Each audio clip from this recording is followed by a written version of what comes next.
In a forgotten corner of the city, where brick walls wore stories like wrinkles, lived an old clockmaker named Arthur.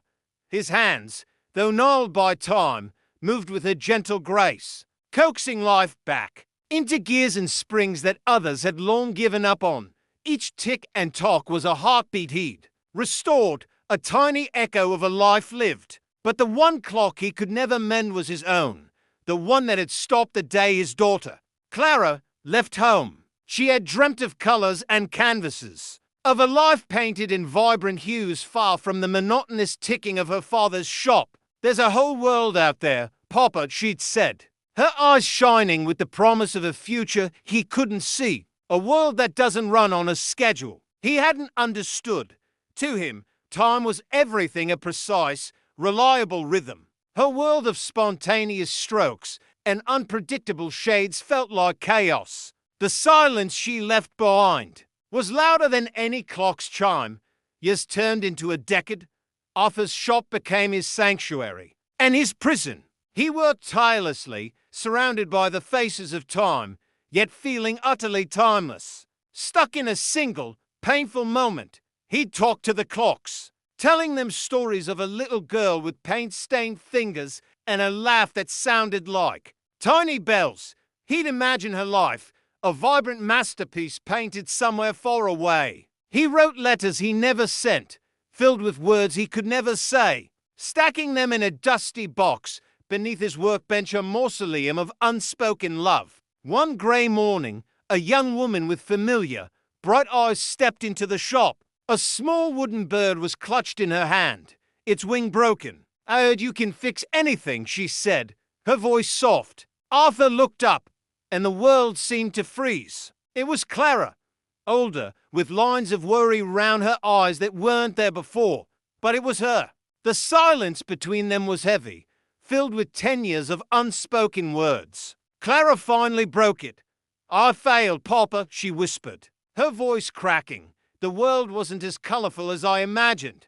It was grey and lonely.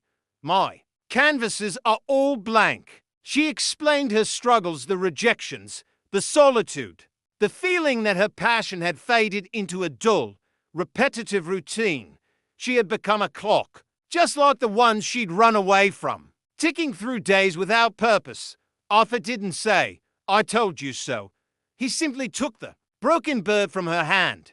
As his fingers traced the splintered wood, he finally understood. He had been so focused on the precision of time, on its relentless forward march, that he had forgotten its most important quality, the space between the ticks, the moments of silence, of rest, of being. Clara, in her search for a life without structure, had forgotten that even the most beautiful paintings need a frame to hold them. He led her to the back of the shop, to a clock he had been working on for years. It was unlike any other. Its face had no numbers, only 12 hand-carved scenes: a baby's first step, a shared laugh under a summer sky, a hand held in comfort, a tear-shedding goodbye. "I was wrong, Clara," he said, his voice thick with emotion. "Time isn't just about seconds and minutes. It's about moments. This," he said, pointing to the clock, "is what I was trying to hold on to."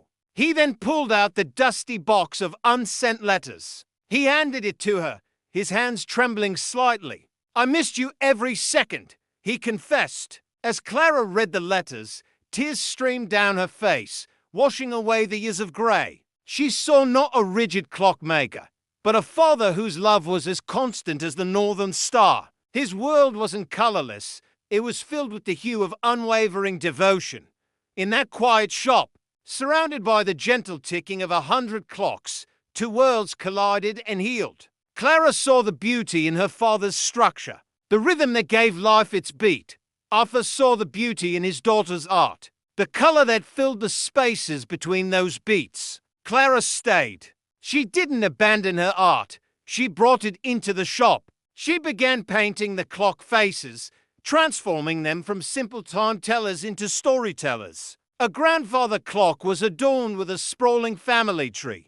A small mantel clock was painted with a night sky full of dreams. The shop, once a dusty relic of the past, bloomed into a gallery of time and colour.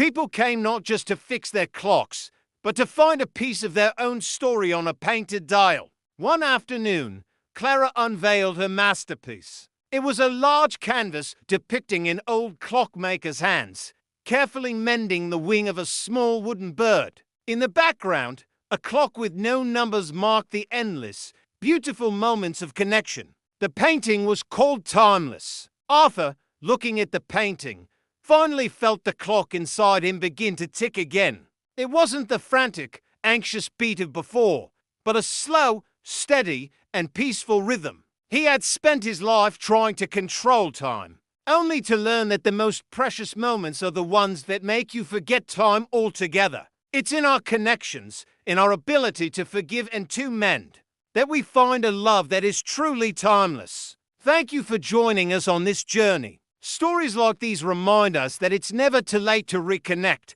to heal, and to find the color in our own lives. If this story moved you, please consider liking this video and subscribing to our channel for more tales that touch the heart. We'll see you in the next one.